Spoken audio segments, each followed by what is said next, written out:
Shalom Bapak Ibu Saudara-saudari yang terkasih dalam nama Tuhan Yesus. Selamat jumpa kembali dalam Renungan Embus Surgawi pada pagi hari ini.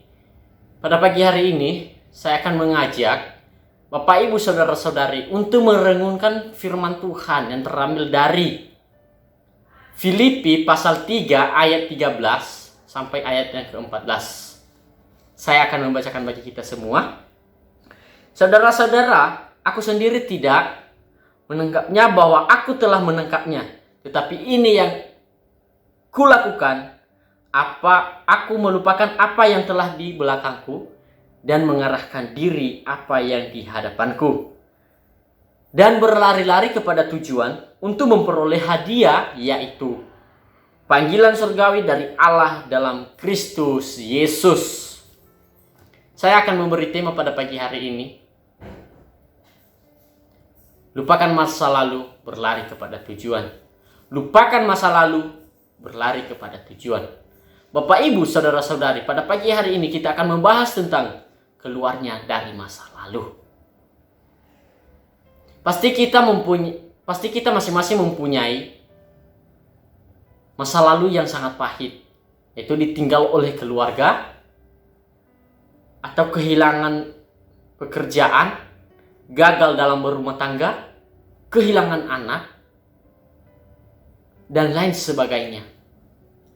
Tentu masa lalu yang seperti itu, ini bukan sesuatu hal yang bisa kita lupakan begitu saja. Namun Bapak Ibu Saudara-saudari, kita memiliki pilihan untuk meninggalkannya di belakang kita.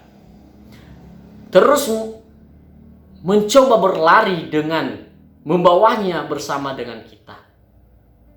Satu hal yang saya pelajari di dalam hidup, terus menumpang beban masa lalu ketika kita sering mengingat masa lalu kita, tidak pernah membawa kita berlari semakin cepat menuju takdir kita. Apa tujuan kita? Justru hanya akan membuat diri kita makin lemah, semakin lambat, dan akhirnya kita akan jatuh.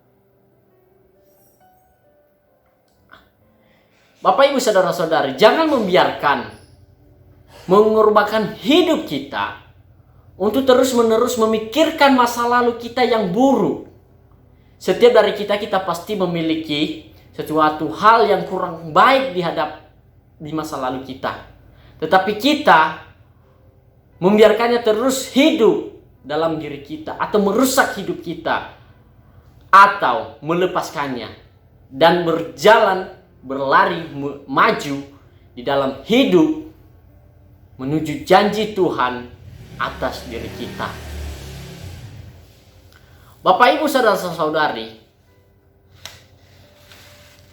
Tuhan tidak melihat kita bahwa di mana kita berada sekarang dan di mana berada kita di masa lalu kita, melainkan Dia melihat kita di mana seharusnya kita harus berada di masa depan kita.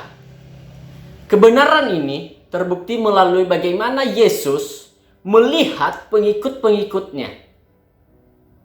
Itu ada 3 orang, yaitu seseorang melihat Zakheus sebagai penipu, tetapi Yesus melihat Zakheus sebagai orang yang memberkati orang-orang melalui apa yang dimilikinya.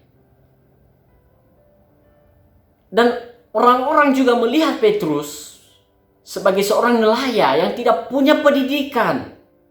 Tetapi Yesus melihat Petrus sebagai seorang pemimpin dalam gerejanya. Dan orang-orang melihat Rasul Paulus adalah seorang pembunuh. Tetapi Yesus melihat Paulus sebagai seorang yang menginjil dalam gerejanya. Bapak Ibu Saudara-saudari yang terkasih dalam nama Tuhan Yesus, jangan biarkan masa lalu kita mendefinisikan diri kita, atau membiarkan orang lain untuk melihat kita sebagai apa, bagaimana rupa kita. Biarkanlah Tuhan yang mendefinisikan kita dan yang melihat bagaimana rupa kita yang sebenarnya. Tuhan mengatakan bahwa kita adalah sebagai anak yang Dia kasihi. Dan Dia mengatakan bahwa Dia memiliki rencangan yang terbaik dalam hidup kita. Maka dari itu marilah kita meninggalkan masa lalu kita yang buruk. Kita berlari kepada tujuan dengan janji Tuhan kepada kita. Sebagai ayat renungan kita pada pagi hari ini yang terambil dari Yeremia pasal 29 ayat 11 mengatakan, sebab aku ini mengetahui rencangan-rencangan apa yang ada padaku mengenai kamu, demikian firman Tuhan, yaitu rencangan damai sejahtera dan bukan rencangan kecelakaan, untuk membiarkan kepadamu hari depan yang penuh harapan. Amin untuk kebenaran firman Tuhan. Bapak, Ibu, Saudara-saudari, mari kita berdoa. Terima kasih Yesus buat renungan pada pagi hari ini. Dan pada saat ini kami akan melanjutkan aktivitas kami selanjutnya. Kiranya Tuhan yang memimpin kami dan menumpang hidup kami. Semoga kami bisa melupakan masa lalu kami dan mengarahkan diri di hadapan Tuhan. Terima kasih Yesus. Haleluya. Amin.